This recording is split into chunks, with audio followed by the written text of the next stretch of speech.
El profeta Miqueas, de cuyo libro sacamos la primera lectura, es un profeta que tiene una obra literaria muy cortita. De hecho, por eso está catalogado entre lo que se llaman los profetas menores, ¿no? Los mayores son los que tienen obras literarias extensas, de gran influencia, que son Isaías, Jeremías, bueno, ustedes los conocen, a esos los grandes, Ezequiel, pero están los profetas menores, entre los cuales encontramos a Miqueas.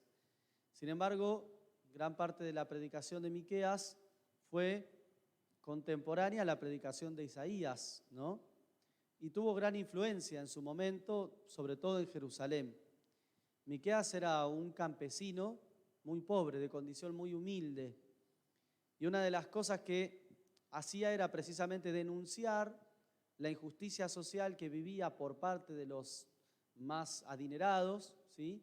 Los campesinos en toda la región. Y entonces, ante esa realidad, no solamente denunciaba con dureza la injusticia, sino sobre todo proclamaba la esperanza, ¿sí? Profetizaba que Dios no abandona.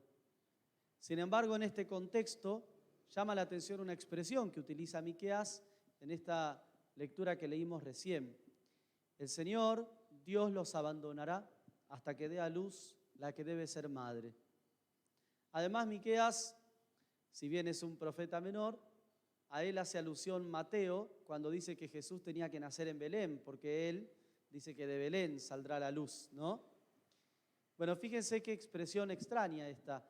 Es decir, Miqueas dice, Dios los abandonará hasta que dé a luz la que deba ser madre, pero Dios los abandonará.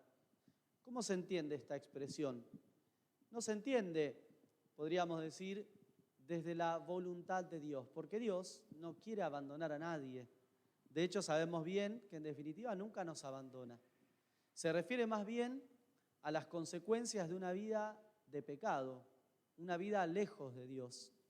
Juan Pablo II, en una encíclica donde habla de los dolores salvíficos de Jesús, dice que en la cruz, cuando Jesús rezaba este salmo, ¿se acuerdan? Padre, Dios mío, ¿por qué me has abandonado? Dice Jesús, ¿no? No es un grito de desesperanza de Jesús, sino una oración, un salmo que los judíos utilizaban en tiempos de dificultad para volver a poner la confianza en Dios. Y Juan Pablo II explicaba que en realidad Jesús estaba expresando lo que significa el peso del pecado, porque estaba cargando en sus hombros el peso del pecado. ¿Y qué es el pecado? Sino estar lejos de Dios. Como huérfanos, no porque Dios haya cortado el vínculo, sino porque nosotros lo cortamos. Y en ese mismo sentido se entiende este abandono de Dios del que habla Miqueas. Dios los abandonará, seguiremos viviendo en pecado, en tinieblas, pero esto no va a quedar así. Cuando dé a luz la que debe ser madre, todo va a cambiar. Andaremos como en plena luz del día, porque este Jesús que va a nacer, no le llamaba Jesús obviamente Miqueas, este Salvador que va a nacer, que estamos esperando, va a iluminar toda nuestra existencia y ya no nos llamaremos abandonados, sino hijos de Dios. No son palabras de Miqueas estas que estoy diciendo, pero sí es la idea. Desde allí se entiende esta expresión que dijo el profeta. Y entonces estamos muy cerquita del cumplimiento de esa promesa, muy cerquita. Dentro de pocos días ya vamos a estar celebrando el nacimiento del Salvador, en Navidad, ¿no?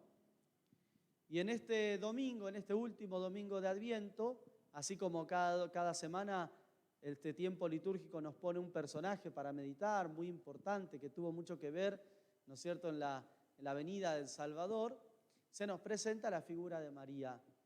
María, en quien el amor de Dios se hizo fecundo para todos. De hecho, cuando le fue anunciado que iba a ser la madre del Salvador, lo primero que hizo fue decir, yo soy esclava. Podría haberse alabado a sí misma o podría haber permitido que otros la alabaran a ella.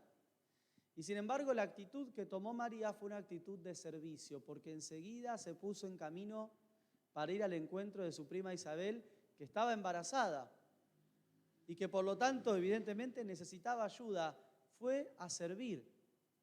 Podríamos decir que María permitió que el amor de Dios no solamente anidara en su vientre, sino que a través de ella también, repito, se hiciera fecundo para todos los demás, enseñándonos a nosotros cómo nos damos cuenta de que el amor de Dios es verdaderamente fecundo en nosotros para los demás.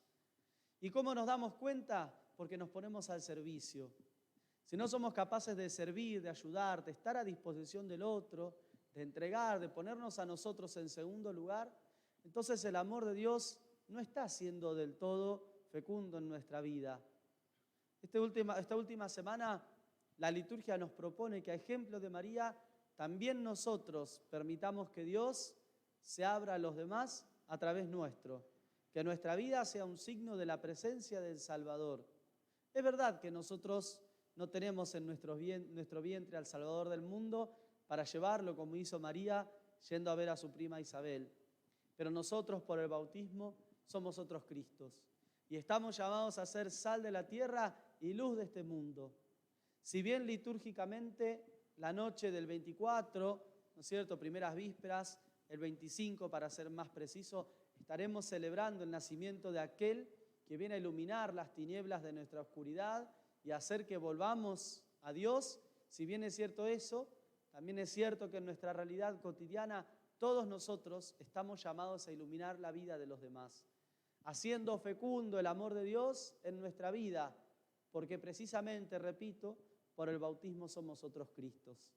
Pidámosle al Señor, por intercesión de la Virgen en este fin de semana, que nos ayude a no guardarnos para nosotros el amor de Dios, a no utilizar ese amor de Dios simplemente para sentirnos bien, para acariciar nuestra alma, sino que lo abramos a los demás, aquellos con los que vivimos, aquellas personas con las que nos encontremos día a día, que cuando nos vean no nos vean a nosotros, sino a Jesús, y que María nos enseñe a ser verdaderamente un signo del amor de Dios para los otros, a vivir en pleno servicio y como vivió ella, ¿no es cierto?, a vivir con un centro, que es la verdadera caridad cristiana.